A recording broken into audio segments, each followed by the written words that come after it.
성경에는 하나님께서 하실 수 없는 것이 하나 있다고 합니다. 무엇인지 아시나요? 기도서 1장 2절 말씀입니다.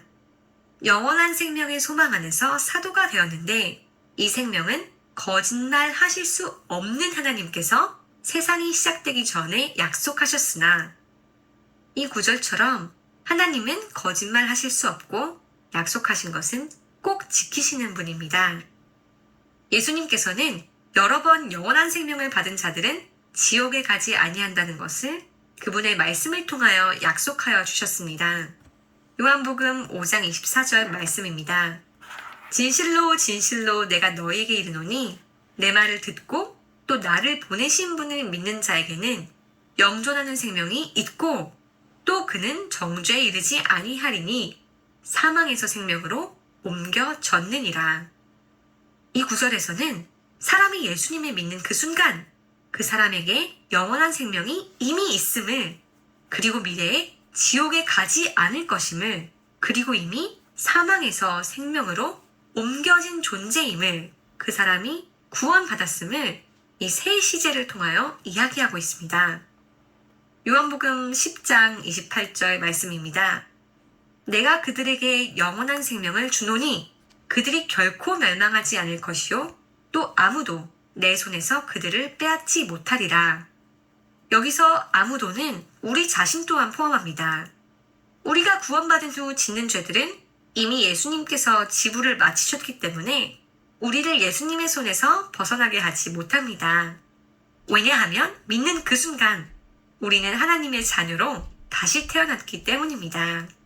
요한복음 1장 12절 말씀입니다. 그분을 받아들인 자들, 곧 그분의 이름을 믿는 자들에게는 다 하나님의 아들이 되는 권능을 그분께서 주셨으니, 이 구절에서도 마찬가지로 선한 행위나 종교 생활을 잘한 사람에게 하나님의 자녀가 되는 권능을 주신다고 말씀하지 않습니다. 예수님을 받아들이고 신뢰하는 그 순간 하나님의 자녀로 다시 태어나는 것입니다. 그런데 한번 생각해 보세요. 태어난 그 어떤 어린아이도 완벽하지 않습니다. 수많은 실수와 잘못을 하면서 성장하지만 정상적인 부모라면 그 자녀가 잘못한다고 해서 그 자녀를 죽이는 부모는 없습니다. 다만 자녀가 올바른 사람으로 성장할 수 있게 때에 맞는 징계와 훈계를 합니다. 마찬가지로 우리도 다시 태어났다고 해서 그 순간으로 완벽한 기독교인이 될 수 없습니다. 어린아이가 자라나는 것처럼 실수와 잘못을 하면서 배워나가는 것입니다. 부모와 자식의 관계처럼 구원받은 자가 죄를 짓는다고 해서 그 아버지이신 하나님이 그 자녀를 지옥에 보내지 않습니다. 그러나 자녀가 올바른 길로 가기를 원하시는 하나님의 훈계와 벌은 이 땅에서는 받게 되는 것입니다. 히브리서 12장 7절에서 9절 말씀입니다. 주께서 사랑하는 자를 친히 징계하시고 자신이 받아들이는 아들마다 채찍질하시느니라 하셨느니라. 너희가 징계를 견디어내면 하나님께서 아들을 대우하듯 너희를 대우하시나니 아버지가 징계하지 않은 자가 무슨 아들이냐? 모든 사람이 징계를 받으므로 너희에게 징계가 없으면 너희가 사생하여 아들이 아니니라.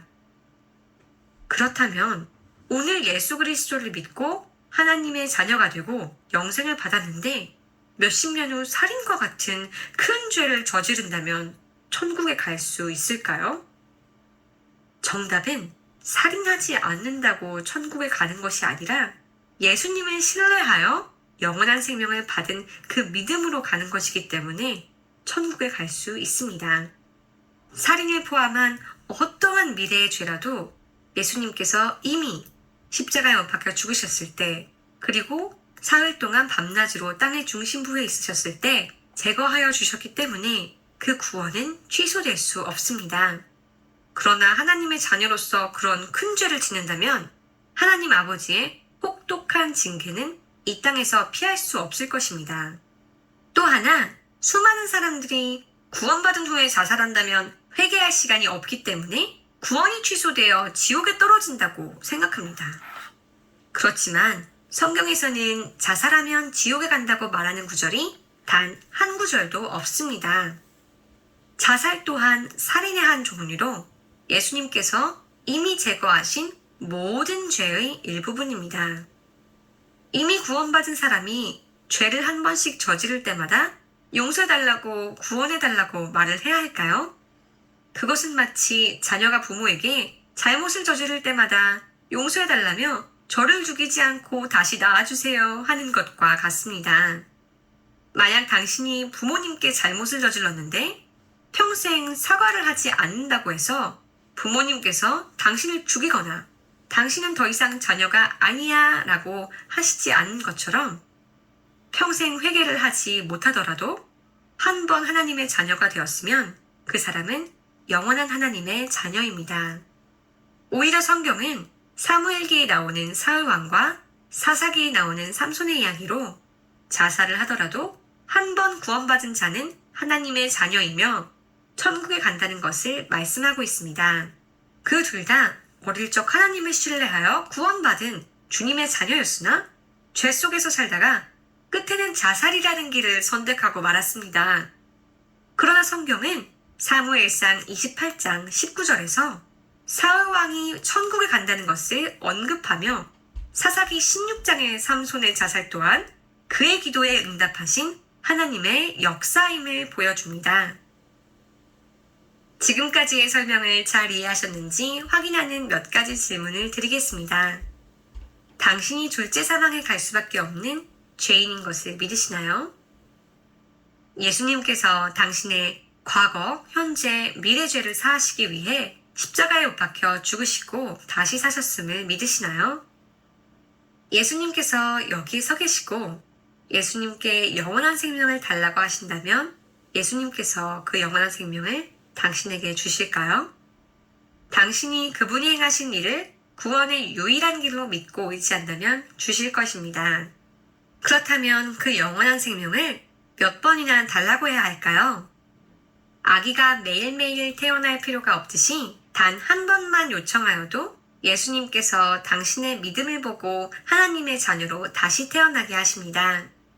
위 질문에 네라고 대답하셨다면 이제 당신은 복음을 이해했고 받을 준비가 되셨습니다.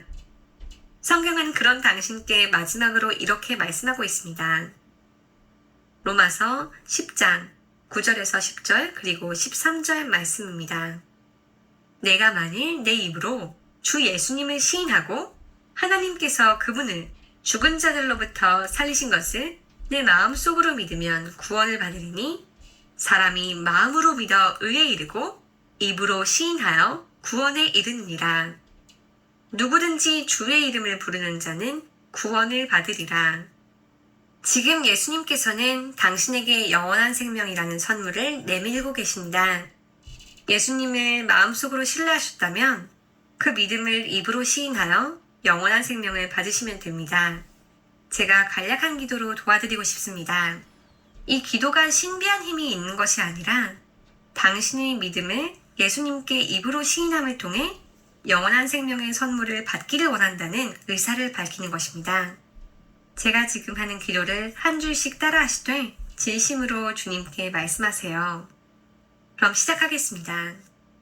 하나님 아버지, 저는 제가 제 죄로 인하여 지옥에 갈 수밖에 없는 죄인임을 인정합니다. 그러나 저는 예수 그리스도께서 저를 위해 십자가에 매달려 죽으시고 제 죄를 사하시고 다시 사심을 믿습니다. 저를 구원하여 주시고 영원한 생명을 주세요. 예수님의 이름으로 기도합니다. 아멘. 진심으로 기도하셨습니까? 그렇다면 믿음 안에서 하나님의 자녀로 새롭게 태어나게 되셨으니 정말 축하드립니다. 이제 당신 안에는 하나님의 영이 항상 내주하시며 당신을 올바른 길로 인도하실 것입니다. 그분의 인도하심에 따라 순종하시고 말씀에 순종하는 삶을 사신다면 축복을 받으실 것이나 그렇지 않는다면 아버지께서 사랑하는 자녀를 징계하시듯 내리시는 징계를 받으실 것입니다. 그러나 어떠한 경우라도 아버지의 사랑에서 당신은 떼어질 수 없으며 그 영원한 생명은 잃어버리시지 않을 것입니다. 새로 태어난 아기가 성장하기 위해서는 엄마 젖이 필요합니다. 그러한 것처럼 하나님께서는 하나님 안에서 다시 태어난 우리도 성장을 위해 젖이 필요하다고 말씀하고 계십니다. 과연 어떠한 젖일까요? 베드로전서 2장 2절 말씀입니다. 새로 태어난 아기들로서 말씀의 순수한 젖을 사모하라. 이것은 너희가 그 젖으로 말미암아 성장하게 하려 함이라. 아기가 어머니의 젖을 매일 먹어야 하는 것처럼 매일 하나님의 말씀을 읽으셔야 영적으로 올바르게 성장하실 수 있습니다. 영적으로 막 태어난 당신에게 가장 적합한 영적인 음식인 요한복음부터 시작하여 신약 성경을 여러 번 읽으시고 그 후에 구약 성경을 읽으시며 딱딱한 음식을 소화하실 수 있는 영적인 성인으로 성장하시길 권해드립니다. 또한 구원을 받으셨다면 침례를 받기에 필요한 모든 준비가 끝나셨습니다. 침례는 지역교회와 성도들 앞에서 당신이 복음을 들었고 믿었고 그로 인해 구원받았음을 공표하는 순종의 첫 번째 단계입니다. 예수님께서 기뻐하시는 침례의 순종하심을 통해 축복받으시는 여러분이 되시길 간절히 기도합니다.